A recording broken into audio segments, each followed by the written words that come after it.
Hey guys, Kyle here with Underground Card Zone. Underground, once again, working on orders, and I want to talk about tools that you can use to really upscale with Tcgplayer.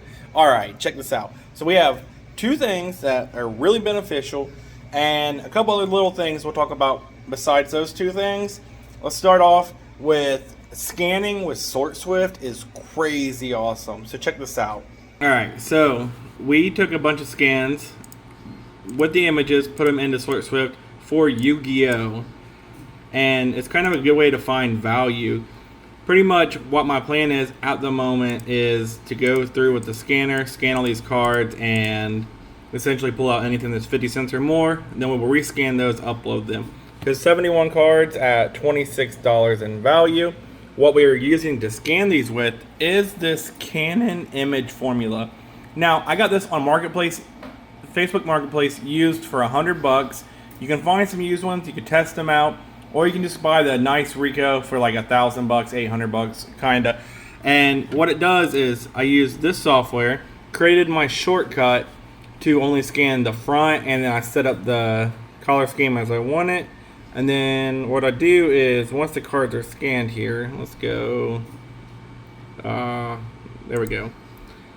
Then I'll select all these just with Control A, drag them into the Sortswift software, and bada bing, bada boom.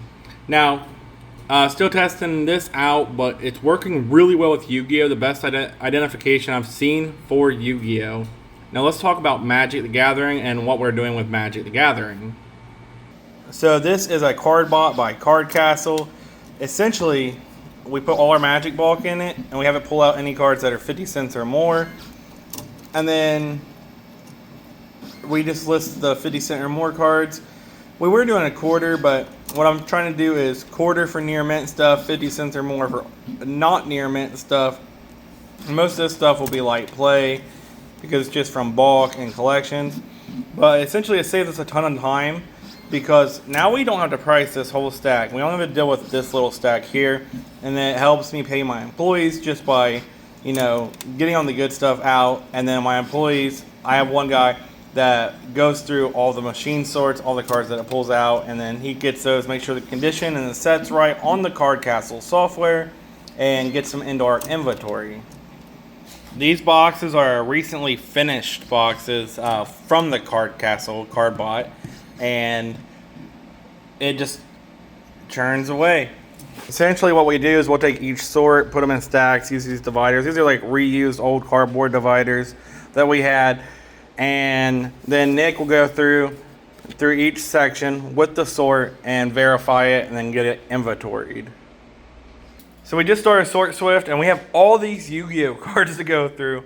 So it's going to take us some time, but I think, you know, in the long run, we'll really get it moving. I think it's like $100 per 20,000 scans, but to me, that's worth it because I can just go through all my stuff. And I did that little stack of cards, and I found a $4 card that I didn't even know was $4. I thought it was like 20 cents, right? I would have just bulked that out and put it in like an Amazon mystery bag or something, or sold it for 10 cents at bulk, whatever. That's $4. Now, when we do that over and over again, we'll really get moving. Now, I know $100 per 20,000 scans seems like a lot, but it's really not if you break it down per card scan. And it's going to be really beneficial. We're just going to use it kind of like how the Cardbot by Card Castle does for our Magic the Gathering. And I think in the long run, it'll help us a lot, help us find stuff that players need, and it'd be very beneficial. I love Yu-Gi-Oh! It's the reason I started this shop, but there was a lot of money in Magic, and all the machines did Magic the Gathering. My biggest issue is I wanted to process Yu-Gi-Oh! Better and get more Yu-Gi-Oh! Going. There's a Yu-Gi-Oh! Roka machine that's $25,000, and at the time I'm speaking, I really don't want to spend $25,000 on that. I think in the long run it'll be cheaper just using the Sortswift software. It's really fast with the scanner, and we can just keep stuff moving. This is another software if you're a pro seller that works really good. We will use this for our Pokemon. So essentially, you can use a camera to scan, but I find manually adding is really fast with this software. So pretty much you'll just put in a card, put in the card number, and bada bing, bada boom, Charizard say, it's hard to type while recording. Charizard EX. So say you just had that. Say you just had the Generations one, right? Just enter, save. And you can do a near mint, light play, mod play, heavy play, damage. Set up. So what I'll do is like I'll sort all the conditions and like set this to light play. And say all these cards I'm listing are light play. Then I can just kind of type in what I'm listing and enter, so on and so forth. I'll do like I'll shift tab down here twice, type in the quantity. It's a lot quicker. I mean, you can test it with the camera. I didn't have a whole lot of luck with cameras, but I know some people that do. But you have to be a level 4 pro seller for this. And I know Tcgplayer has scan and identify. Let's see. Well, you can upload the images and so on and so forth.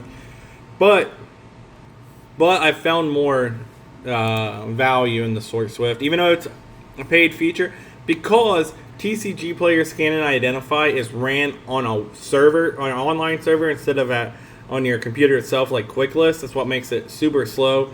And I don't know what Sortswift's doing, but they are doing it better. And I will pay that money for it to be done better.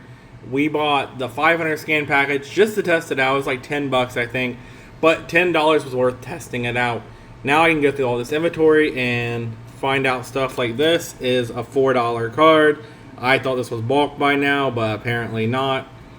I think anything above 50 cents I don't consider bulk, because at 50 cents it'll definitely move. So those are kind of the seller tools that I use that are very beneficial for us. And we're chugging along. We're getting like 100 orders a day, and I think yesterday was 140.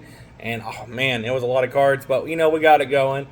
If you guys have any questions, let me know. I'm really trying to grow the business and do more and more and learn different processes to increase speed. And you know, I want to be able to pay my employees more and just keep grinding. And that's kind of what we're working on now, is growing the business and growing the team and just living life, selling cards. So let me know if you have questions. Let me know what works for you. You know, we need to build a community to where we're really talking about this and what you guys do. And like, I think as sellers, we can all grow from learning from one another. That's why I like the Tcgplayer Pro group on Facebook, and I like the Card Shop group on Facebook. Doing a lot of like just talking back and forth. You can do Reddit dives, but realistically, you got to find what works for yourself. And there's some stuff that will work for you that works for me, and some stuff that works for you that doesn't work for me, and vice versa. All right, guys. Well, that's all I got for today, and thanks for checking me out. And we'll be back soon with another video.